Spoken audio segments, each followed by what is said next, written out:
చాలా అందంగా ఉంటాడు, అంత మాత్రాన మా ఆయనని అందరు చూస్తారా? అమ్మా ఏం హుషారున్నాడు, నా మొగుడు అంటే నాకు చాలా ఇష్టము, అంతేగాని నా మొగుడిని సైటును కొడతారా?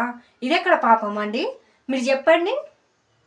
మా ఆయన అంటే నాకు చెప్పిన నేను మా ఆయనకి, నువ్వు అందంగా రెడీ కావద్దు బావా, అందరు వీధిలో వాళ్ళ కళ్ళన్నీ నీ మీదనే ఉంటాయి, మంచి షర్ట్ వేసుకోకు బావా అని అన్నగానే అంతే, చూసే కళ్ళన్నీ మా ఆయన మీదనే ఉంటాయి. నాకేమో భయం అవుతుంది, ఎవరికైనా ఈ భయం అనేది ఉంటుంది కదా.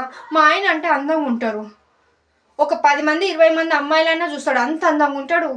మా ఆయన చూస్తే ఎంత కోపం వస్తుంది చెప్పండి, నాకు ఎంత బాధ వేస్తుంది. మా ఆయనే కదా, మా ఆయన చూస్తారా ఎవరైనా ఆడోళ్ళు? అమ్మా వాళ్ళ ఇంట్లో వాళ్ళ ఆయనే లేరా మా ఆయన చూడనికి? మీ ఇంట్లో కూడా మీ ఆయనలు ఉన్నారు కదా, మంది మొగుళ్ళని చూస్తారు. మా ఆయన అంటే నాకు చాలా ఇష్టం, ఆడవాళ్ళకి చెప్తున్నాను, మీరు మా ఆయన చూడాల్సిన అవసరం ఏం లేదు, మీరు మాట్లాడే